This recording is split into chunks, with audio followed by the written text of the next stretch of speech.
for joining us on What Now. Now, as Cameroon prepares for its presidential election this October, a record-breaking 81 candidates have thrown their hats into the ring, and that's a clear sign of mounting political interests. Yet, President Paul Biya, now 92, is once again seeking re-election after more than 4 decades in power, raising concerns over leadership longevity in Africa. Now, while the large number of contenders suggest growing calls for change, critics say the odds remain stacked in favor of the incumbent, especially after a recent military reshuffle.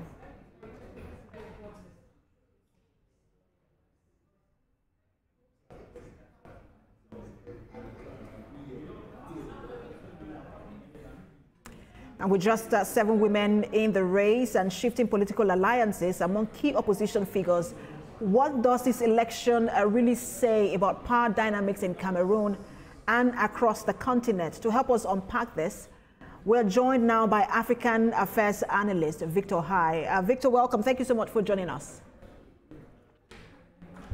Thank you for having me.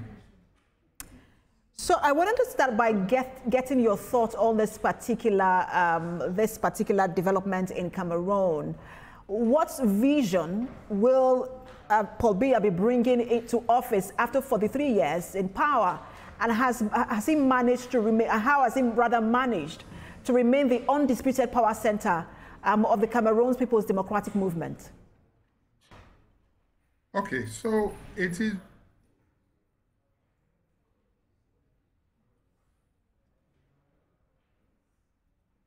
Mr. Ohai, go ahead. We can hear you. Can you hear me? Yes, yes, we can. Okay. It's a sad commentary on the state of democracy on the continent. And what has happened over the years is simply a situation where every opposition party and all opposition members are muscled. A situation where winner takes all. And we have seen that happen in so many other countries. And you find a situation where if you don't belong to the ruling party, then there's nothing in it for you. And this is the reason why, for instance, someone like Biya, for instance, has stayed as long as he has, even with the number of years he has spent and the fact that he hardly even stays within the country. And it's quite unfortunate, but that's the situation on the ground as we see it today. We see a rise in the number of contenders in that country, 81 opposition contenders. But can the opposition really mount a unified challenge and dismantle the centralized power structure that President Biya has built in the last 43 years? Unfortunately, the sheer number simply means that they're just going to share, they're just going to, whittle down their votes. If they had come together as one, it probably would have helped matters. But right now, at 82, they're just going to share. I mean, their votes are just good. But what does the number say? It simply shows the growing, dissatisfaction of the ordinary Cameroonian with this, how do I put it now, this leader that has been there for a whole generation, since forever, if you want to say, for as many Cameroonians as alive today, most of them have never known any other leader. This is rather unfortunate. It's sad, but 2 things are likely to happen. He's very likely to come back because he was a power structure, but more importantly, the number which shows a growing dissatisfaction is in itself a disadvantage because the votes are just going to be spread among that number. If they had rallied around one single person, then this would have been the time to uproot on sitting. And just the sheer number, like you mentioned, 81 opposition contenders also shows a succession crisis. But we see that on the side of President Biya, his son, Frank Biya, is not quite notable. We've seen a notable rise within Cameroon's political structure and business circles. What are you more concerned about? Is it about President Biya's elongated stay in power or the possibility of a dynastic transition? Obviously, there will be a dynastic transition unless something happens. It happened with Eyadema here. There are other instances, and when a man has stayed that long and he has put his son in power, and the son everyone is gravitating towards the son, he becomes very, very influential. At a point in time, like I said, he had his stage in the country anyway. He's out most of the time. So the son is whom you see, and he's the one that everyone is beholden to. So unfortunately, unless there is something happens, it's likely to be a dynastic transition to the son. If he were to die today, he would obviously take over. So let's look at this more broadly now in terms of the continent. When Macky Sall was going to run for office a third term, he was seeking a third term, we understand that ECOWAS played a very vital role in talking him out of that ambition. So I'm wondering why there has not been any sort of conversation around this, especially at the African Union level, to say, look, it's been 43 years. Perhaps it's time, to step down and let someone else lead your country.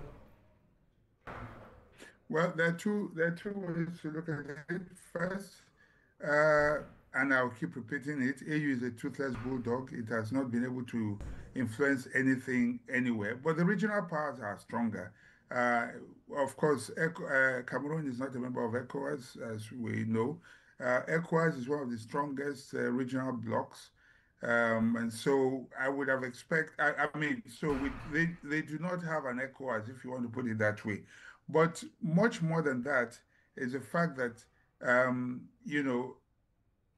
as it were, who is going to talk him out of it? A lot of the leaders around him, countries like Uganda, a few other countries around there, are having the same issue and the same problem. They're perpetuating themselves in power. So they don't want to start a precedent that would affect themselves. And again, you have to understand the dynamics, the power dynamics in Cameroon is bilingual, and because it is bilingual, Paul Biya is Francophone, and for now it favors the Francophonies, if you like. And so people like to maintain the status quo because that is what suits them. Any change may just change the power structure. So you find a situation where people want to maintain what has benefited them for the time being. Paul Biya's tribe, and the Francophonies would obviously want to continue to perpetuate him in power for their own selfish reasons. And we know very well that Central Africa has been plagued with one sort of crisis or the other, whether political instability or security crisis. We've seen war in that region as well. How much of a setback is this for that region in terms of achieving democracy and political stability, and then just the African continent as a whole? Well, of course, there are internal crises in Cameroon, but they managed to contain them. Of course, about the, what do they call them now? I'm trying to remember, the Ambazonians, from the who want to secede from the Anglophone section of Cameroon. But they have been able to contain that to a large extent. And if we consider that, we have to admit that Cameroon is relatively stable, but for that problem. So more often than not, when you have one president and he has stayed there for so long, and things appear relatively stable, it does not appear to be a threat to anyone else or people in the region. We will continue to follow developments there. That election is this year. We'll see how the country responds to this latest development in that country. Thank you so much for your time, as always. A pleasure to have you on. Victor Hai, African Affairs Analyst. Thank you.